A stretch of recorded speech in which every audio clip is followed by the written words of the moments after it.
सलाउद्दीन तारीख का अजीम सिपहसालार। तारीख में कुछ शख्सियात ऐसी होती हैं जो वक्त की धूल में गुम नहीं होती बल्कि सदियों तक याद रखी जाती हैं। इनमें से एक हैं सलाउद्दीन, एक ऐसा अजीम मुजाहिद जिसने अपनी हिकमत, बहादुरी और ईमान की ताकत से सुलीबियों को शिकस्त दी और बीत अल मक़दस को आज़ाद कराया।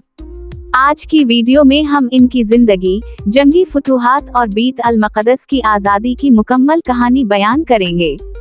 सलाउद्दीन सन 1137 ईस्वी में इराक के शहर तकरीत में पैदा हुए। उनका खानदान एक बाअसर कुर्द कबीले से था। उनके वालिद नजमुद्दीन अय्यूब एक बहादुर सिपहसालार और सियासतदान थे। जवानी में ही सलाउद्दीन ने जंगी फनून सीखना शुरू कर दिए और घुड़सवारी, तीर अंदाजी और तलवारबाजी में माहिर हो गए। सलाउद्दीन ने अपनी इब्तिदाई फौजी जिंदगी नूरुद्दीन जंगी की क़यादत में गुजारी। नूरुद्दीन जंगी एक मजबूत मुस्लिम हुक्मरान थे जिन्होंने सुलीबियों के खिलाफ मुजाहमत की क़यादत की।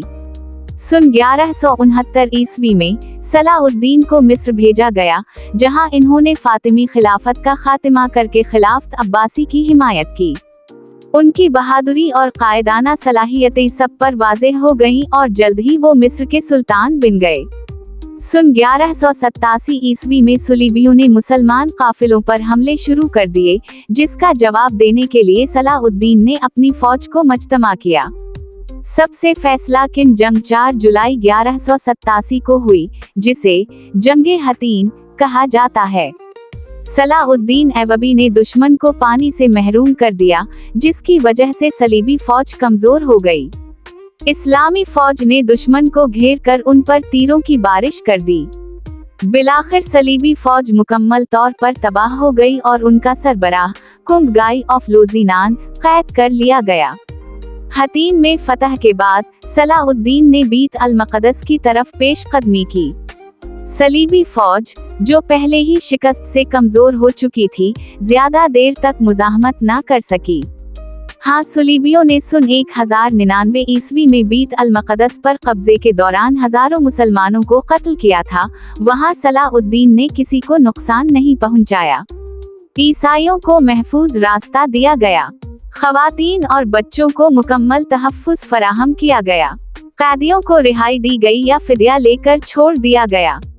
सन 1193 ईस्वी में सलाउद्दीन बीमार हो गए और दमिश्क में वफात पा गए। उनके पास कोई जाती दौलत न थी, क्योंकि सब कुछ राह खुदा में दे चुके थे। उनका इंतकाल मुसलमानों के लिए एक बड़ा नुकसान था, लेकिन उनकी मीरास हमेशा जिंदा रहेगी। सलाउद्दीन का मज़ार दमिश्क में वाक़ है। सलाउद्दीन की कहानी हमें सिखाती है कि असल क़यादत बहादुरी, हिकमत और इंसाफ पर मबनी होती है। इन्होंने साबित किया कि एक सच्चा रहनुमा वही होता है जो अपने दुश्मनों के साथ भी रहमदली से पेश आए। क्या आप समझते हैं कि आज की दुनिया में कोई ऐसा हुक्मरान है जो सलाउद्दीन ऐवबी की तरह हो? अपनी राय कमेंट्स में जरूर बताएं। मजीद ऐसी सबक आमूज कहानियों के लिए हमारे चैनल को लाइक करें, सब्सक्राइब करें और अपने दोस्तों के साथ शेयर करें। शुक्रिया।